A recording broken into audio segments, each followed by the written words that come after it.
And a wonderful morning to everyone out there. Still in the euphoria of a public holiday and, of course, Easter as well. I hope you all had a fantastic one as we speak.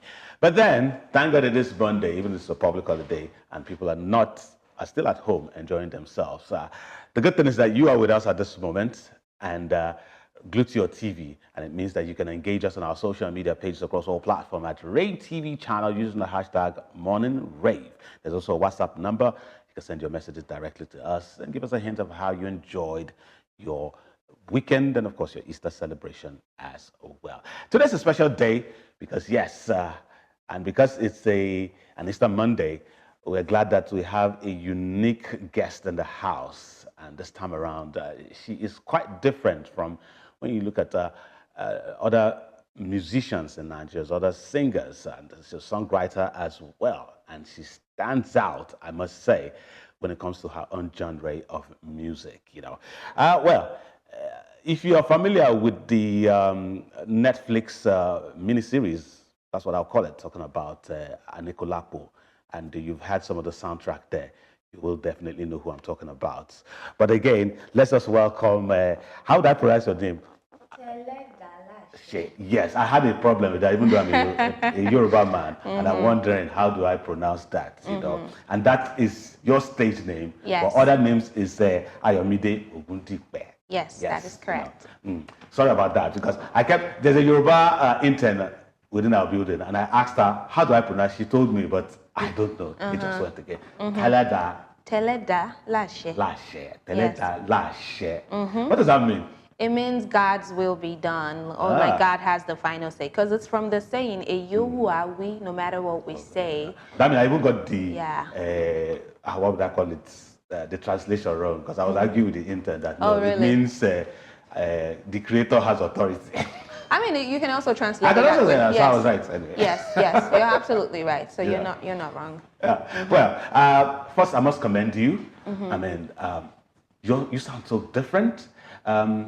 A lot of people will compare with Asha, but again, you're different from Asha. Do you get that from a lot of people? I do get that a lot, the comparison to Asha, which I don't mind because I honestly look up to her. So I feel like it's a big compliment, actually. Yeah.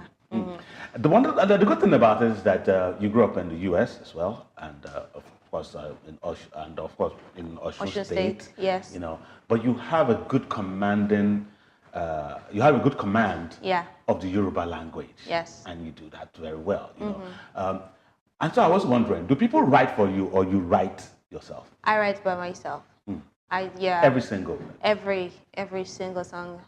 I do it by myself. You write it yourself. That is correct. Including the one you did for Anikulapo. Yes, of course, but I cannot take credit for the Oduifa because, of course, that's like saying I wrote the Bible. But you understand what I'm saying? Yeah. But it's just that I know how to do research and how to ask the right questions to find the Oduifa that's related to the scene that I'm writing songs about. Yeah, but I do write all of my songs by myself. And of course, what you did for Anikulapo is what a lot of people are beginning to know about you because really enjoyed it. And I think I thought it was even the Eledumare you did alone, but I also found out that you did another one where I felt that you were like an incantation rather than even singing. You know, do you want to tell us exactly how you got on that project and how you also worked with the producers of the movie as well?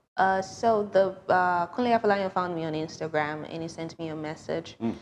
He told me that he would like to work with me for the season, and so I took a flight from Delaware to Atlanta, and we had a chat. I watched the entire series, and I remember I told him as soon as we were done, I was like, I have a song that I think will fit, and that was Eledumare. Because I had written Eledumare when I was in a really depressive state. It was my prayer and my own form of ritual, actually. Yeah. But I told him that, I'll give the song to you, take a listen to it and let me know. And he fell in love with it. And then on my flight back on the same day from Atlanta to Philadelphia, I wrote the second song, Orun Lagaso.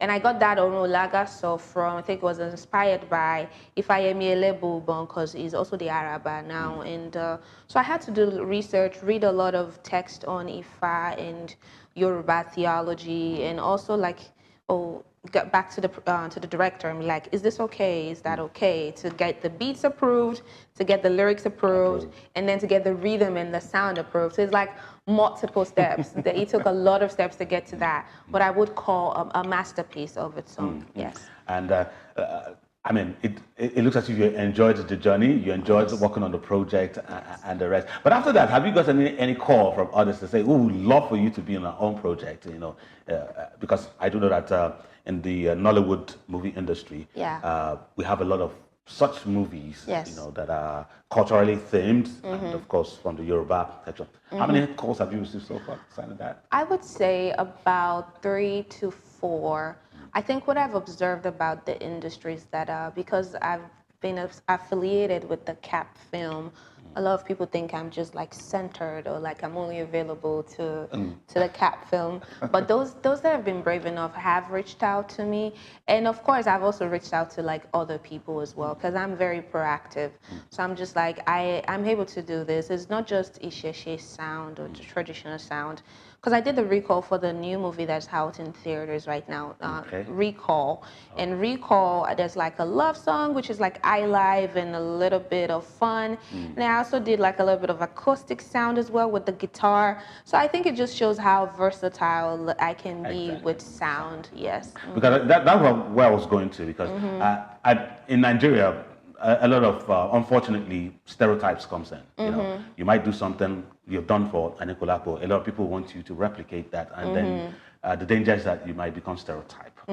So, what's your plan to sort of make each different from, you know, it doesn't sound like the same thing that you did for Anikulapo, another movie, it sounds the same, you know. So, how do you go about that? I think I've had years of practice, because ever since I was a child, I've always been intentional. I don't want to be one-dimensional. And I always tell that to my fans, that an artist's calling is not necessarily to fit in a mold. An artist's calling is supposed to experiment and get to tell the story, because life is not just one direction. So I can't just be one thing.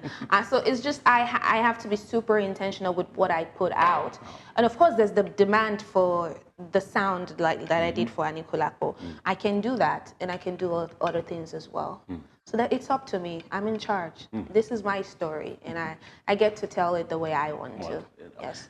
Again, how come the whole thing about the Yoruba language that you have so much, you know, grip about, you know? Yes.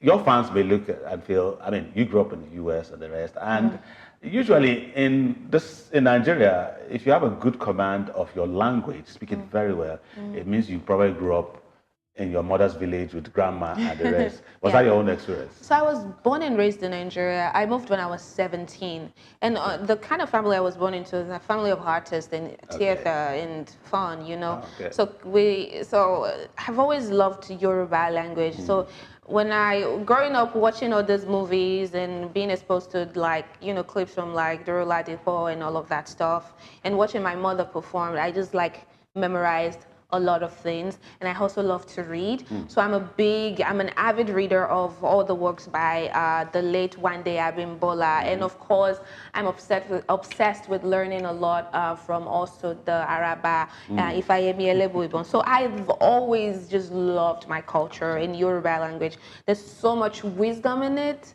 I feel like people are overlooking the greatness that exists in our heritage.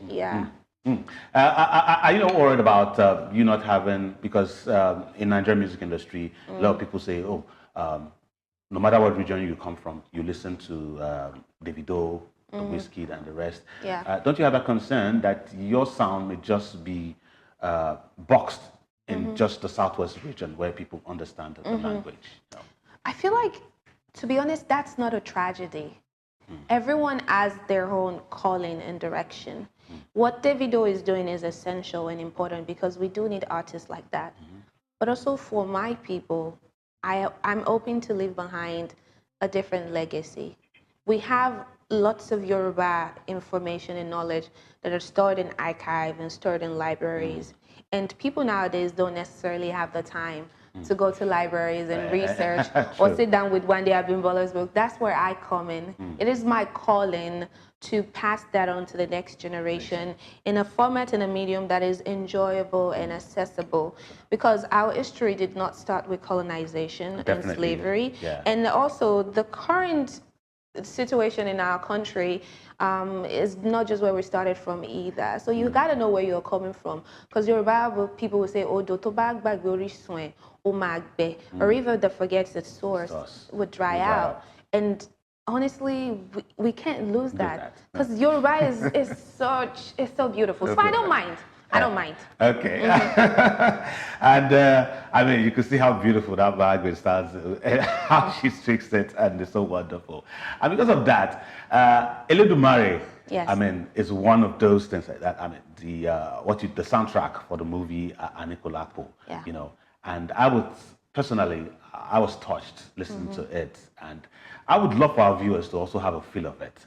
So let's quickly listen to Eledumare, and then we'll be back to continue the discussion. Don't you just love it? From the song arrangements, percussion, everything of that song, Eledumare. I mean, it just takes you to another realm entirely.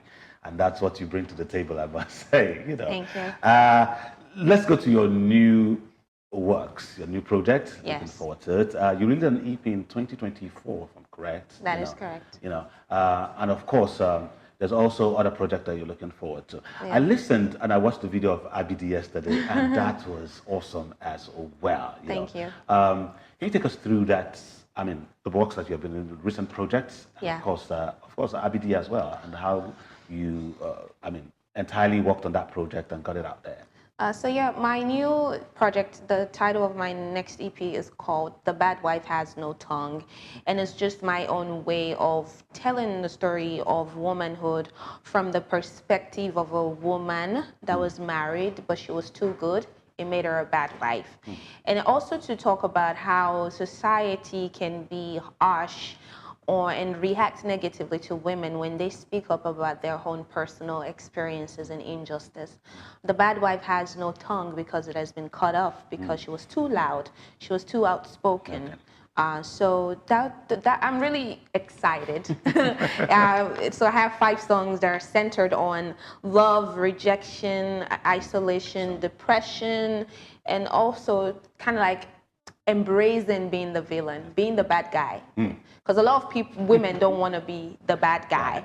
But also, people can label you as anything. So yeah, that's what this project, upcoming project is about. And it's an art of storytelling in each of all your songs. You can see that element in it that, you know, you talk about the issues and the rest, you know. But Abidi, what would you say Abidi is about? Abidi is about how love and intimacy can be so much more enjoyable when we communicate and learn each other's language. Like I want to tell you how I want to be loved. So I can be anything you want, and you can also be anything I want. So it's like sweeter, Abidi Oloyin. Yes. And you had the big brother Saga in the video. You know? Yes. I mean, could you tell us, give us a bit of how that come about? So I met him briefly, and he was such a gentleman. He has such a wonderful personality, on Omoluabi, I would say. So when I wanted to do the music video, I was like, this is the person I'm going to use. And it was so wonderful on set. I mean, his presence in the video also yes, another I felt really, really comfortable. He's a great actor. So we had a conversation, we interacted. He never crossed any boundaries. Just such an amazing person, I would say. Yeah. Well, shout out to him then, I must say. Yes, absolutely. I mean, let's talk about your inspirations. Your musical influences include Whitney Houston, Bob Marley. I could go on and on if I can try to remember. But how do you incorporate all of this, your influences, into your work? Because they are of different genres, you know. So what elements do you pick from each of these artists? I think what I take from them the most is their audacity. Bob Marley's audacity to sing about whatever he wanted. And Nina Simone is someone that I look up to as well, because our music was very important during the civil rights movement. And artists are just like, I'm like, So you sat down and you decided to write a song about this, and you still had the courage to put it out. So one thing I take from all these people that I look up to, is their audacity to just be. So that gives me the permission to just be as well. Which is wonderful, because when you mention all these artists, they are also people who have stood out in their works, and people who you can actually look up to, especially Whitney Houston. You mentioned Whitney Houston. Yes, absolutely. As well, which is quite good, you know. So, any plan of becoming an actress as well? Unless it's theater and stage performances, I'm not interested in like film and stuff. No. I don't like the cuts, long cuts. It's just like, put me on stage, let me do my thing, and let me get off. Yes. All right. Let's talk about collaboration. Behind the scenes, okay, I was talking about Brymo. Yeah. Is that someone you look forward to? Or No. You don't look forward to collaborating with Brymo? No. Because a lot of people look at, you like your male version. Yeah. I get it, but he made a statement that I didn't agree with, and being a feminist would not allow me to. So that's just my own like ethical boundaries. Someone say he has apologized for it one way or the other, but I know, but like I feel like the damage has been done, and unless it proves, you have to earn it. So you have to earn the trust back. Does that make you a feminist? I am a feminist. And an apologetic feminist? Yes. Very. Okay, so you're not looking forward to any collaborative project? I'm looking forward to Asha. Okay. I'm looking forward to maybe Simi. I'm looking forward to Dottie the Deity, Dwayne the Stoic, Sinabo Sane, Jacob Banks, Ozair. Lots of people that are not just nice, but they understand that before you make a misogynistic statement, you need to think twice. All right. Just shows so much value that you come with, and of course the fact that you have your own principles, and you are unshaken when it comes to such stuff, you know. Yes. But thank you very much. Thank you for having me. Teledalase. I am going to have a lot of problem. Can I just call you Ayomide? You can call me Teleda. Thank you for shortening it. You're welcome. Teleda. Yes. Because lots, you know. But whatever it is, that name carries so much meaning. And of course, and has set her aside as a unique artist, as someone who will take the music industry as she started to another level as it is. Not just within the nation, but globally as well. I see your future. Let me make a prophecy. Grammy Awards. Even more. Thank you very much. Thank you.